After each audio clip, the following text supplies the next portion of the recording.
Hello learners, welcome to Unacademy. मेरा नाम प्रांजल सिंह है और आज आप सभी के साथ मैं वक्फ से जुड़ी हुई सबसे लेटेस्ट अपडेट शेयर करने वाला हूं। और इस अपडेट के कारण शायद हमारे देश में पॉलिटिकल गलियारों में एक नई कंट्रोवर्सी शुरू हो जाए और उसके साथ ही साथ सुप्रीम कोर्ट में भी कुछ हलचल शुरू हो सकती है। बात अगर वक्फ की करें तो हमें और आपको यह बात बहुत अच्छे से पता है कि अगर नाम लिया जाए साल 2025 का और उसके लैंडमार्क केसेस को डिस्कस किया जाए तो वक्फ उसके टॉप 3 केसेस में रहता है। और उसके साथ ही साथ अगर हम डिस्कस करें साल 2025 में पार्लियामेंट के द्वारा पास किए सबसे कंट्रोवर्शियल कानूनों में, तो उसमें से वक्फ अमेंडमेंट एक्ट भी टॉप 3 में आएगा। अब इसी सिचुएशन में आज हम बात करने वाले हैं वक्फ अमेंडमेंट से जुड़े हुए एक बहुत ही बड़े अपडेट की, जो कि सेंट्रल गवर्नमेंट ने किया है, जहां पे कुछ नए रूल्स आए हैं और इसके पूरे प्रोसेस को बदला गया है, जिसको आज के इस वीडियो में हम बड़ी आसानी से समझ लेंगे। तो चलिए शुरू करते हैं हमारे आज के इस वीडियो को। अब सबसे पहले हमें यह देखना होगा कि एक्चुअल में हुआ क्या। आज से ठीक एक दिन पहले 3 जुलाई 2025 को यूनियन गवर्नमेंट ने इस बात को नोटिफाई किया कि यूनिफाइड वक्फ management, empowerment, efficiency and development rules 2025 section 108 B के तहत लागू किए गए हैं। ये 108 बी जो सेक्शन है, ये वक्फ अमेंडमेंट एक्ट 2025 से ही इसमें ऐड किया गया था। और इसी सेक्शन के तहत क्या किया गया, नए सेट ऑफ रूल्स बना दिए गए हैं जो इस पूरे वक्फ के सिस्टम को ही बदल के रख देते हैं। अब आप में से बहुत सारे लोग बोलेंगे कि इसमें हुआ क्या, क्या क्या चीजें बदलाव हैं। सबसे पहले वहां डिस्कशन शुरू करते हैं। तो चलिए शुरुआत वहीं से करते हैं और समझने की कोशिश करते हैं कि यहां पे क्या क्या बदला है। अब सबसे पहले हमें एक ओवरव्यू लेना जरूरी है कि इन नए रूल्स ने एक्चुअल में किन किन एरियाज में चेंजेस किए हैं। तो सबसे इंपॉर्टेंट चीज जो थी वो थी वक्फ प्रॉपर्टी के रजिस्ट्रेशन की, जिसके बारे में कंट्रोवर्सी बहुत पहले से चली आ रही थी। तो यहां पे वक्फ की प्रॉपर्टी को कैसे रजिस्टर किया जाए, कैसे उसको ट्रैक किया जाए, इसको लेके कुछ नए रूल्स बनाए गए। उसके साथ ही साथ कुछ सेंट्रल पोर्टल और डाटाबेस को भी मेंटेन किया जाएगा, ताकि इस बात को कंटिन्यूअसली मॉनिटर किया जा सके कि कौन वो व्यक्ति है जो वक्फ प्रॉपर्टी को मैनेज कर रहा है, उस पैसे का क्या हो रहा है, क्या वो सही तरीके से इस्तेमाल हो रहा है कि नहीं। उसके साथ ही साथ ऑडिट भी होगा और अकाउंट्स भी चेक किए जाएंगे, इस बात को इंश्योर करने के लिए कि फाइनेंशियल ट्रांसपेरेंसी वक्फ की प्रॉपर्टीज में है।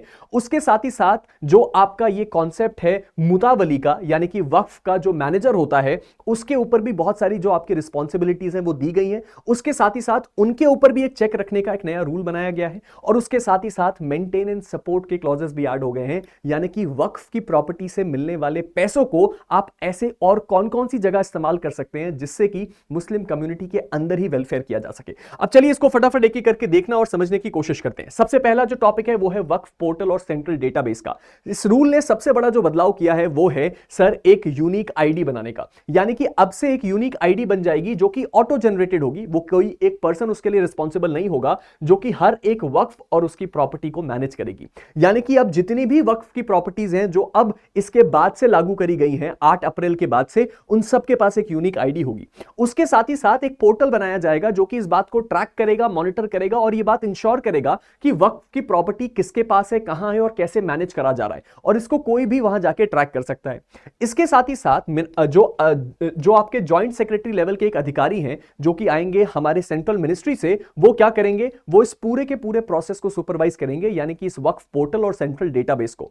उसके साथ ही साथ हर एक स्टेट के पास ये रिस्पॉन्सिबिलिटी होगी कि उसको एक नोडल ऑफिसर अपॉइंट करना होगा, जो कि जॉइंट सेक्रेटरी के पद के नीचे का नहीं होगा, जिसका काम क्या करना है, जिसका काम है कि वो सर एक ऐसा सेंट्रल सपोर्ट यूनिट स्टैब्लिश करे और उसको मॉनिटर करे कि काम सही से चल रहा है। ओवरव्यू अगर लिया जाए तो भाई सबसे पहली बात तो यह है कि हर एक व्यक्ति के ऊपर यह रिस्पॉन्सिबिलिटी दे दी गई है कि वक्फ को आपको क्या करना है, सही तरीके से मैनेज करना है और वक्फ की प्रॉपर्टीज को सही तरीके से ट्रैक किया जाए।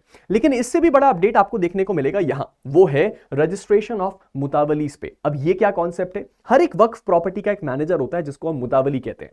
अब यहां पे यह बात बोल दी गई है कि कंपलसरीली हर एक मुतावली को अपने आप को रजिस्टर करना होगा पोर्टल पे, जो पोर्टल हम पहले पढ़ के आए हैं, और यह चीज होगी ओटीपी के थ्रू, यानी कि वन टाइम पासवर्ड के थ्रू आपके ईमेल और मोबाइल नंबर से, ताकि एक यूनिक आइडेंटिटी मेंटेन करी जा सके और यह चेक किया जा सके कि वो जो मैनेजर ऑफ वक्फ प्रॉपर्टी है वो सही तरीके से काम कर रहे हैं कि नहीं। अब इस पूरे के पूरे जो आपका प्रोसेस है, यहां पे जो आपके मैनेजर्स होंगे उनके पास ये रिस्पॉन्सिबिलिटी होगी कि वक्फ की प्रॉपर्टी का जितना भी डिटेल है वो सब उनको उस ऑनलाइन पोर्टल में डालना है, ताकि हम इस चीज को मॉनिटर कर सके। और कोई भी रॉन्गफुल डिक्लेरेशन वक्फ प्रॉपर्टी का वो क्या किया जाएगा, इन्वेस्टिगेट किया जाएगा, जिसकी रिपोर्ट 1 साल के अंदर सरकार निकालेगी। अब सरकार खुद से इन्वेस्टिगेशन तो नहीं कर सकती, तो डेफिनेटली सरकार अपने ऑफिसर्स नियुक्त करेगी जो वक्फ की प्रॉपर्टी का इन्वेस्टिगेशन करेंगे। यानी कि सबसे पहले हमने ये देखा कि एक पोर्टल बनाया गया, दूसरा हमने ये देखा कि जो वहां पे वक्फ प्रॉपर्टी के मैनेजर्स हैं उनके ऊपर भी एक ऑब्लिगेशन लगाया गया कि वो पहले खुद को रजिस्टर करें और फिर अपने अंडर की जितनी भी प्रॉपर्टीज हैं उसको रजिस्टर करें और ये मेंटेन करें कि ट्रांसपेरेंसी वहां पे इंश्योर करी जा रही है। इसके साथ साथ अगर हम आगे बढ़ें तो यहां पे एक और बहुत इंपॉर्टेंट चीज आती है सर्वे और पब्लिकेशन की। यहां पे इस बात को भी इंश्योर किया जा रहा है कि जितनी भी स्टेट गवर्नमेंट है वो क्या करें, वो एक लिस्ट को पब्लिश करें जिसके बारे में उन्होंने सर्वे पहले से कर लिया है, जिसमें कि प्रॉपर्टी की बाउंड्रीज क्या है, उस प्रॉपर्टी का ऑक्यूपायर कौन है और क्या यूसेज है उस प्रॉपर्टी का, उसका क्रिएटर डिटेल कौन है, वो वक्फ प्रॉपर्टी किसने क्रिएट करी, कौन था जिसने उस वक्फ प्रॉपर्टी को दिया, पर्पस क्या है उस वक्फ का, क्यों दिया गया, और उसके साथ ही साथ उसका जो आपका मैनेजर है और उसके साथ ही साथ जो उसका मैनेजमेंट है ये कौन संभाल रहा है। और ये सारा का सारा काम सेंट्रल गवर्नमेंट को करके एक लिस्ट बनानी है और अपलोड करना है। उसके बाद ही वक्फ की प्रॉपर्टी को सही तरीके से हम कह सकते हैं कि वो इंश्योर करी जा रही है या मैनेज करी जा रही है। और ये जो नोटिफाइड लिस्ट है ये अपलोड हो जानी चाहिए ऑनलाइन विद इन 90 डेज। यानी कि अभी से ये काम शुरू हो जाएगा कि 90 दिन के अंदर हर एक वक्फ प्रॉपर्टी जो कि 8 अप्रैल के बाद से बनाई गई है उसको अपलोड किया जाए 90 दिन के अंदर और ये इंश्योर किया जाए कि सर यहां पे सबकी सब चीजें सही तरीके से चल रही हैं। लेकिन एक और भी बहुत अच्छी चीज है जो हुई, वो क्या है सर, वो है ये पॉइंट। लेकिन उससे पहले ऊपर के 2 पॉइंट को और देख लेते हैं। सर ये जो न्यू वक्फ हैं जो कि क्रिएट हुई हैं अप्रैल 8 2025 के तहत, उनको 3 महीने के अंदर क्या करना है सर, उनको 3 महीने के अंदर रजिस्टर करना है with in the Waqf board. उसके साथ ही साथ जो भी ऑडिट एंड अकाउंट है वो सारे के सारे रजिस्टर मेंटेन किए जाएंगे और हर एक चीज का सही तरीके से ऑडिट होगा। And at last but not the least, यहां पे हमने एक देखा था वेलफेयर का क्लॉज, वो यही है।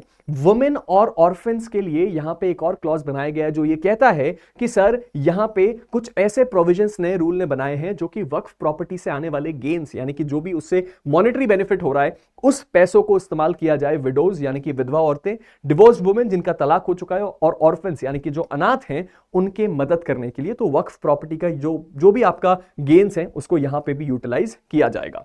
अब ये तो है वो मेजर चेंजेस जो कि वक्फ प्रॉपर्टी में हुए। लेकिन उससे पहले एक और बात का ध्यान रखिएगा, वो इंपॉर्टेंट बात यह है कि अगर आपको यह बात नहीं पता तो सुप्रीम कोर्ट ने अपना जजमेंट रिजर्व करके रखा हुआ है इसी वक्फ प्रॉपर्टी के ऊपर। अब सुप्रीम कोर्ट अपने जजमेंट में क्या देता है, वो इस वक्फ अमेंडमेंट एक्ट को अपहेल्ड करता है या इसके ऊपर स्टे लगाता है, वो सारी की सारी चीजें तय करेंगी इस नए रूल्स की नियति। लेकिन सरकार ने अगर यह फैसला लिया है, क्योंकि जो हमारे देश के सॉलिसिटर जनरल है उन्होंने यह बात बोल दी थी कोर्ट में कि हम अभी कोई भी चेंजेस लेके नहीं आ रहे हैं। लेकिन अब जब ये न्यू रूल्स आते हैं और इसके इंप्लीमेंटेशन को हमें देखने को मिलता है तो ये सवाल बहुत बड़ा है कि सुप्रीम कोर्ट इसमें जो अपना जजमेंट रिजर्व रखा है वो क्या जजमेंट देती है और इस जजमेंट का इंप्लीकेशन इस नए रूल्स में क्या पड़ता है। आपको इस बारे में क्या लगता है आप नीचे कमेंट सेक्शन में जरूर बताइएगा। लेकिन इससे पहले कि मैं इस वीडियो को एंड करूं, 2 इंपॉर्टेंट बातें। सबसे पहला तो अगर अभी तक आपने मेरे टेलीग्राम ग्रुप प्रांजल सिंह अनअकैडमी को फॉलो नहीं किया है तो उसको फॉलो कर लीजिए। सारे इंपॉर्टेंट लीगल अपडेट्स, उसके साथ ही साथ मेरी क्लासेस और मेरी क्लासेस की पीडीएफ, ये सब कुछ आपको यहां पे मिलता है। और अगर आप मुझसे डायरेक्टली बात करना चाहते हैं तो वो भी यहां पॉसिबल है। इसके साथ ही साथ आप बिल्कुल भी मत भूलिएगा जुडिशरी आइकॉनिक प्रो को, अनअकैडमी का एक ऐसा लर्निंग प्लेटफॉर्म जो आपको एक ऐसा टच देता है जो केवल ऑफलाइन में मिलता है। यानी कि ऑनलाइन की कोचिंग ऑफलाइन के टच के साथ, जहां आप अपने फेवरेट एजुकेटर को अपना पर्सनल मेंटोर बना सकते हैं। तो आपने जिस भी एजुकेटर को अपना मेंटोर चुना, आप उसके साथ 1-on-1 वीडियो कॉन्फ्रेंसिंग के थ्रू बात कर सकते हैं, पढ़ सकते हैं, सीख सकते हैं और उसके साथ ही साथ ये भी समझ सकते हैं कि आप जो है कैसे अपने स्टडी प्लान्स बनाएं और कैसे इस जुडिशरी की जर्नी में आगे बढ़ें। इसके साथ ही साथ अगर आप एक ऐसे लर्नर हैं जो इस वक्त जुडिशरी की तैयारी कर रहे हैं या अपकमिंग किसी एग्जाम के लिए प्रिपेयर कर रहे हैं या इस वक्त स्टार्ट कर रहे हैं या स्टार्ट कर चुके हैं लेकिन एक अच्छी तैयारी चाहते हैं, तो हमारी निश्चय बैच जो कि अभी रिसेंटली लॉन्च हुई है आप उसको ज्वाइन कर सकते हैं। ऑल स्टेट कॉम्प्रिहेंसिव बैच, जहां पे आपको major laws, minor laws, local laws, GS, GK, हर स्टेट का सिलेबस कवर होता है इंडिया के बेस्ट एजुकेटर्स के साथ। तो इस बैच का लिंक नीचे डिस्क्रिप्शन में, वो सभी लोग जो इस वक्त जुडिशरी की तैयारी करना चाहते हैं वो उसको ज्वाइन कर सकते हैं। And at last but not the least, इस वक्त अनअकैडमी आपको दे रहा है हमारा एक स्पेशल सब्सक्रिप्शन प्लान जहां पे आपको पे करना है केवल ₹1 और आपको मिलती है टेस्ट सीरीज। आप राजस्थान की टेस्ट सीरीज दे सकते हैं, छत्तीसगढ़ की, उत्तराखंड की, हिमाचल प्रदेश की, जहां पे फुल सिलेबस कवरेज है और आप अपनी जजशिप की जर्नी को केवल ₹1 में और भी ज्यादा एक्यूरेट और प्रिसाइज बना सकते हैं। मिलते हैं आप सभी के साथ एक नए वीडियो में, तब तक के लिए stay motivated and keep learning. Thank you.